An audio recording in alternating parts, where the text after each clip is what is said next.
So as you saw from the thumbnail and the title of the video, the A1 is done. So in this video, we're going to talk about the build, basically from the ground up, and any issues that I had, you know, kind of tips and tricks if you end up getting one of these, things to consider, and then you know, how the build was as a whole. This is all, you know, pre-drive. You can tell it has not been anywhere yet. The next video will be its maiden voyage. We're gonna take it out, see what it can do, and you know, hopefully no issues like we had with the C3 where we burned a servo out in the first couple of minutes, and I, you know, wasn't aware of that. So let's go ahead and get started, and I'm gonna summarize, you know, kind of what parts I put on here. Go back to the last video, I'll link that up here. You guys can see exactly what parts I chose to finish this out, in a little bit more detail, and maybe explaining, you know, why I chose those. But yeah, I'll hit them here as well. So before we jump into it, go ahead and hit the subscribe button down below. Leave a comment, just say, hey, what's up? Or, you know, let me know what you think of the build, color choices, parts choices, things like that. And yeah, just let me know what you think of the A1. I'm really excited about it, and can't wait to get out and drive it. But the weather's been really crummy, and we're not gonna take it out when it's thunderstorming. So without further ado, we're just gonna kind of jump into it. And like I said, we're gonna work our way from like the bottom up. So wheels and tires, I went with Vanquish on both. We've got their VXT2s, they're in a red compound, super sticky.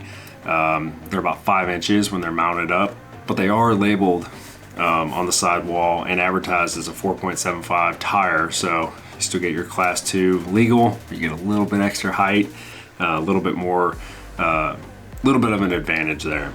We're running Vanquish Bullies, KMCs, they're in gray, and then we got phase 5 wheels for beadlock rings. Decided to skip scaled hardware just to keep it a little bit more performance oriented, and you know, eliminate anything potentially hanging up. You know, if you have a sidewall, side of a wheel kind of pushed up against the rocks, those scale hardware sometimes can get hung up, and yeah, we wanted to avoid that. So the heart of this truck is a Vanquish Phoenix. I bought a Vanquish Phoenix portal kit, and that's what we're sitting on. We're sitting on Vanquish Phoenix portal axles, the stock plastic axles. We're trying to keep this truck pretty lightweight. I do have the brass axle tubes in. And if you guys remember in the last video, we are running the brass portal covers on the front as well. Additionally, we do have brass inner rings for the wheels on the front. So I have a pretty good front weight bias. Kind of wanted to offset, you know, kind of the heart of the cage right here in the middle. The electronics, the fuel cell kind of does add some up top weight, so I wanted to add kind of some down low weight, mostly non-rotating mass, but obviously those brass rings do rotate. We are running Crawl Innovations dual stage Lil Nova foams in here, and these are running the tuning ring on the outside as well, just because the tire is just slightly taller. We're running stainless links for our lowers, and we got titanium links for the uppers. Just kind of worked out that way that I had some titanium links, full set sitting here, and wanted to, you know, reduce the weight up top, but keep some of that weight down low. And those stainless links are going to be the ones that are going to take the brunt of the big hits. So inside the truck, obviously we have a VFT twin transmission that comes with the Vanquish Phoenix. We do have it locked into high overdrive. This is intended to be a very performance-oriented, you know, tube chassis build, kind of similar to my orange buggy you guys have seen on the channel. And if you haven't, I'll give that a link up here too. Go check it out. Beautiful chassis built by a guy out of Spain, and it's on capper axles and a 3-gear, and it does really, really well. But I kind of wanted something that was going to sort of rival it a little bit, and we'll see. You know, maybe I'll do a comparison video here shortly just to see kind of where this stands. But like I said, we're locked in high overdrive, but we do have a selectable dig. So I got a 115T from Ecopower running dig on this, 200 ounce inches, plenty of power. And then for motor ESC, we're running a Fusion Pro 2300, ultra smooth, don't need a ton of power. You know, this isn't a trailing truck, so I don't need, you know, massive amounts of wheel speed or, you know, even really a ton of torque. But I did want the 2300 just to give me enough to, you know, bump over something if I need it. We're running a 15 tooth pinion, factory spur. It comes with that Vanquish VFD twin. And for steering, we're running a Shifts Power X2, over 700 ounce inches on 3S. It's a direct power servo. We got our pigtail wired up to our battery plug on the Fusion, and then yeah, I did have to do a little bit of spacing on the top mounts for that shift servo, just to kind of angle it a little bit downward. And that was all just to give some clearance for the Vanquish clamping servo horn. I did buy an NSDRC non-clamping servo horn, so I am going to try that out in the future and see if I can take that spacer out and kind of sit it back down where it is, because it's kind of torqued in there in that mount. So for shocks, we're running 90 millimeter S80s. I ended up pulling them out of a straight axle kit that I have, and then I decided to add the +5 rod ends. The reason I did that is because this thing's going to be running droop, so, you know, no springs. It's going to sit, you know, at full bump, normal ride height, and then instead of suspension articulating upward, it'll articulate down as it needs it. Only truck I have in this setup. Not sure if I'm gonna like it. I think it's gonna be kind of weird at full bump, and potentially could unload in some side hilling, so we'll see. I have some really light springs from Vanquish, so I could put some springs on this in the future. I decided to do 45 weight shock oil. Like I said, never ran anything springless. So we'll see if I like that or not. If I think it's too fast or too slow, we can always adjust. While we're talking about shocks, I think it's important to note your shocks actually need to be mounted on the back side of these shock mounts. It makes mounting them a little bit tricky. Definitely mount your rear shocks before you put the fuel cell in. Just make sure you have kind of the perfect length on your screw. Have it, you know, just end right at the nylon part of your lock nut. That way you can get the fuel cell in there. It is very tight, especially on the back. You know, getting the nut in there, a little bit tricky. Pair of needle nose pliers, a little bit of patience, you'll be fine. But did want to point that out. If you try to put them on the outside, it kind of puts the shocks at a weird angle, and also the body panels interfere with the shock, even a low profile shock like this. We have my FlySky Noble GT5, and that's back here in the fuel cell. Fun fact about that, you know, small little receiver, very small antenna. I actually would like to switch that out for another one of the receivers I have for that radio that has an external antenna, so I could route the antenna out of the fuel cell. Obviously this is a steel fuel cell. Not sure what kind of range I'm going to get on it. We'll see in the first video if I have any sort of signal strength issues because of the metal fuel cell, but if I need to switch that out, I can. So the chassis does come with a small little electronic / battery tray. It's very little. I'll get you guys a picture of it, put it here. It comes with a Velcro strap as well. Now, instead of trying to double-sided tape that Velcro strap to this, I decided just to put Velcro on that and dedicated one of my little 853S packs from Genzace, and just put some Velcro on there. And it should hold it in. If not, I can always you know, use some Velcro strapping as well, but I don't think I'm gonna need to. I think in the future I may decide to do some sort of Lexan, just kind of tension fit cover, just to kind of cover up the electronics. I just need it to be easy enough to get out that I can you know, slide the battery in there and hook it up. Don't really like looking at, you know, the colors on the battery cables. I have some wire loom. I could have wrapped it all in, but I decided not to.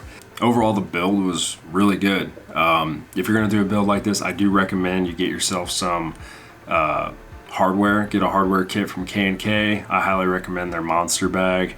A little expensive up front, but if you get one of those, then a small little tackle box is a, you know, a organizer.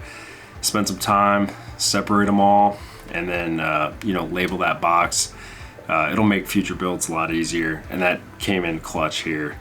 Additionally, I did have to use a couple of spacers, and I use those from K&K, but if you've built kits, you probably have a few you know, spacers or something you can use. You could also just 3D print yourself some spacers as well, you know, and get the exact height you need. I had to use spacers for the fuel cell, and those didn't come with the truck, even though there's no way you can mount the fuel cell without them. And then I used spacers on that front servo and the steering servo, like I mentioned.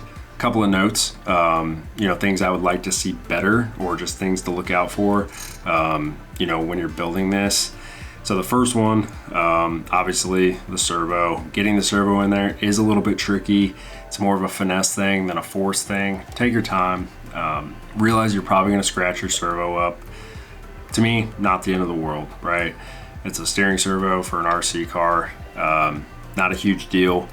You know, scratch the case, you're not going to do any damage. If you have the funds or you like ProTech servos, I know for a fact their 170 TBL has an actual detachable cable that'll come out of the servo case. That would make it quite a bit easier, because then you won't be fighting the servo cable being in your way. Also, a servo horn, you know, as low profile as a servo horn as you can get on the actual spline.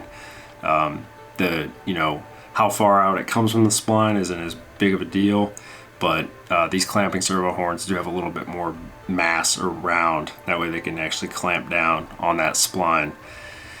If you did that, you probably wouldn't have to space it. Like I said, I have the NSD RC non-clamping servo horn, so we're gonna try that. Hopefully I can take those spacers out and just run the servo as it was intended. Another thing, if you decide to do a coating on your chassis, they don't do a very good job of covering up the panel holes when they do the coating, so they were pretty full. So I actually ended up just sacrificing a screw or two. You get a few extras, and just chasing all the threads through every single panel mounting hole before I tried to mount the panels. You know, saved me a lot of frustration. And if you have a black oxide screw in this size, I would use one of those. They're a little bit harder. These stainless screws are kind of soft, so it kind of you know, messes up the threads. Another thing, kind of keep an eye on your you know, shifting mechanism for your dig or for your overdrive if you chose to use it. The linkage is kind of put in an awkward position. No issues with shifting here on the bench, but if I have issues with engagement, I may have to look at changing servo lengths, or potentially, you know, trying to find a better angle for it to actually actuate from, because it just it's kind of pushing at an awkward angle. I'll see if I can get pictures of it, but it's, you know, kind of buried in the truck. So the last thing I'll note, I did have to do some shaving on the spur gear cover, and that's not, you know, any fault to the chassis. It's a fault to the Phoenix kit. The stock plastic drive shafts, which is what I'm running, they interfere slightly, so you don't. It's really hard to get full compression, and this truck's, you know, ride height is at full bump. So wanted to be able to use the full travel of the suspension, and so I just took, you know, Dremel out and just kind of shaved off. I poked a little hole in it, you know, took a little too much material, not too big of a deal. Thought about not running the spur gear cover at all, but it kind of helps with the mounting system for the transmission, and ties into the chassis up front. So should keep most of the dirt and gunk out, but this is going to be, you know, a fair weather vehicle anyway, so I'm not too worried about it.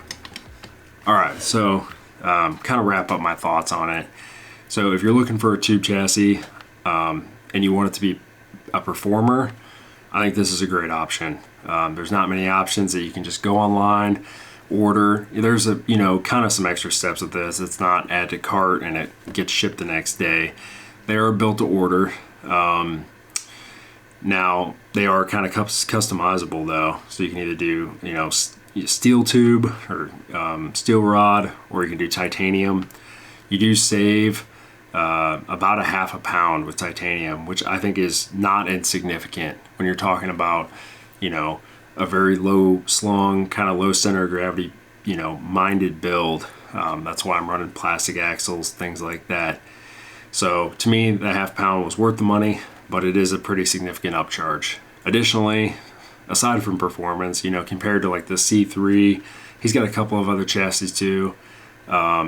This one's actually quite a bit cheaper. So he also does have like a moon buggy, the R2, which is a Capra add-on, and that one I think is pretty much comparable in price, but kind of a totally different style. I think you get a pretty nice product. You get a pretty decent customer experience.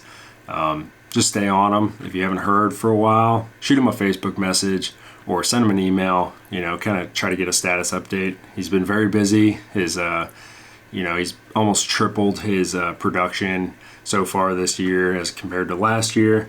So, you know, cut him some slack. I've ordered 2 chassis from him. Both times, a few communication issues, but my chassis showed up both times, and the work is outstanding, very high quality.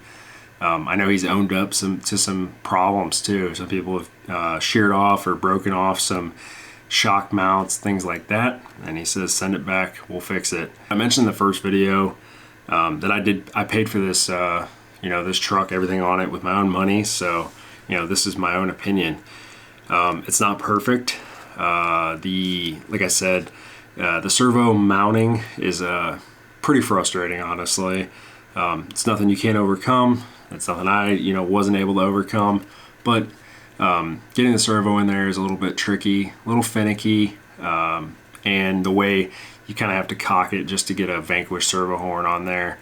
Given that this is designed for a Phoenix, you would think that they would, you know, just allow the clearance for the use of a Vanquish servo horn. Maybe it's just the servo I chose. Maybe the case is slightly bigger. Don't know. But as a whole, I'm really happy with the experience I had putting this truck together. I had a bunch of stuff ready to go when it arrived, so it really didn't take me long to kind of bolt everything to it. There is some figuring on, you know, hardware lengths and how to get to things, especially once you get stuff inside the cage.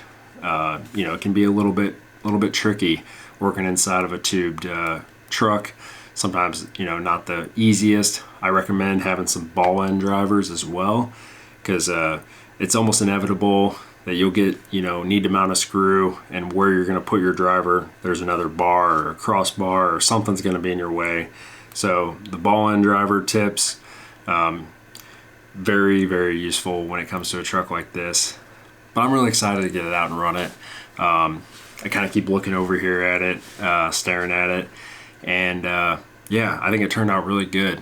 So for people curious about weight, even with all that brass I threw in the front, the truck is still under 7 pounds with a battery in it, which I think is really good. My orange one is, I think, around 8.5, 9 pounds, and then my C3 is knocking on the door of 11. So this is definitely a lightweight build.